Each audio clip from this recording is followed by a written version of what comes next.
Now, knowing all these is great, but one of the reasons why we're going over these is because I'm going to ask you to compare them. Right? So if I ask you to compare the strength of intermolecular forces, and the way I'll probably do that is I may not say what has the strongest intermolecular forces, although I could. I'll probably couch it as rank the following substance from lowest boiling point to highest boiling point, or lowest melting point to highest melting point. And what you're doing is you're looking for the strength of the forces. The stronger the forces, the higher the boiling point, the higher the melting point. And the way we're going to divide this out is we're going to divide it out by how the molar masses compare.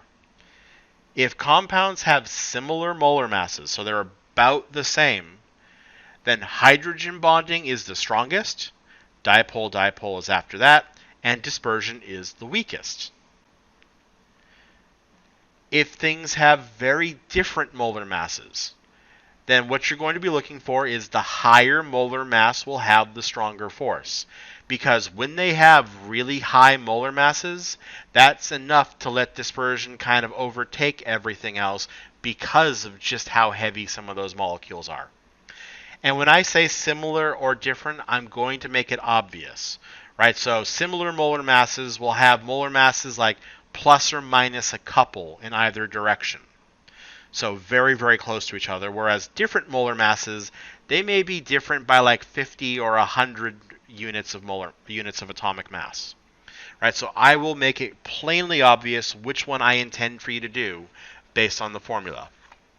Speaking of which, we do have a couple of example questions for comparing the strength of intermolecular forces. Right? So what I want to do in this one is I want to rank each of these two sets from the strongest force to the weakest force.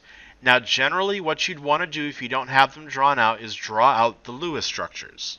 Because Lewis structures, again, do a good job of telling you how everything is bonded, and from there you can kind of figure out polarity and which one's going to be more polar. Right, but if I go through the first one, CH3OH, C2H6, and CH3F, the molar masses for these are similar.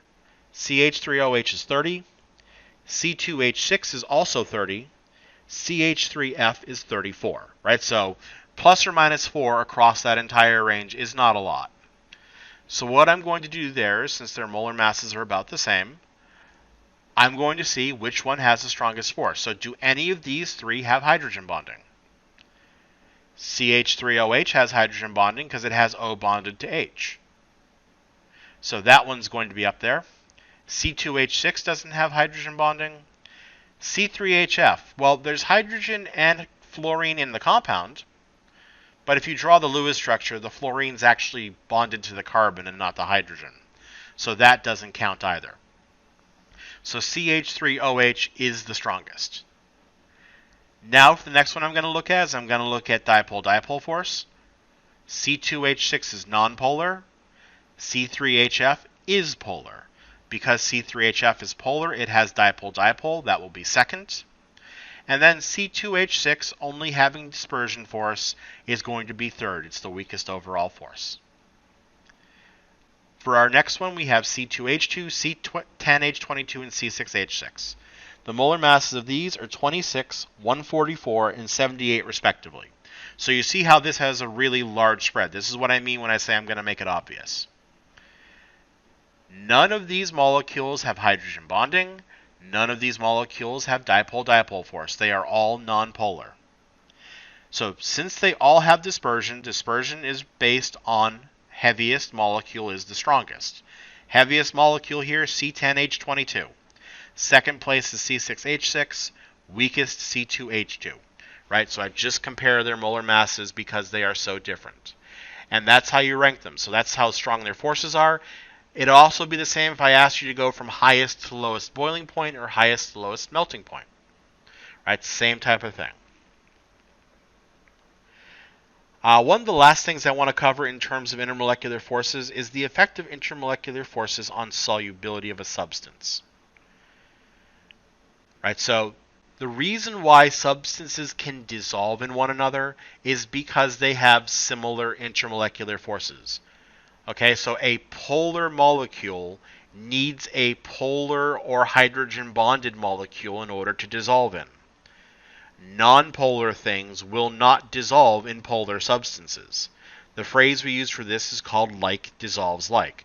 Polar dissolves polar, nonpolar dissolves nonpolar. Right? So alcohol is a polar molecule, that's CH3OH is the smallest one. Because it's polar, it will dissolve in water because water is also polar. Oil, however, oils like C10H22, that doesn't dissolve in water. Oil's not polar, water is. Because they have different intermolecular forces, they don't mix.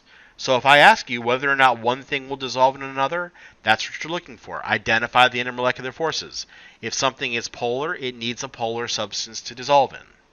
If something is nonpolar, it needs a nonpolar substance.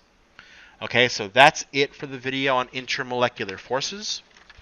In the next video, we're going to be going over states of matter and phase changes.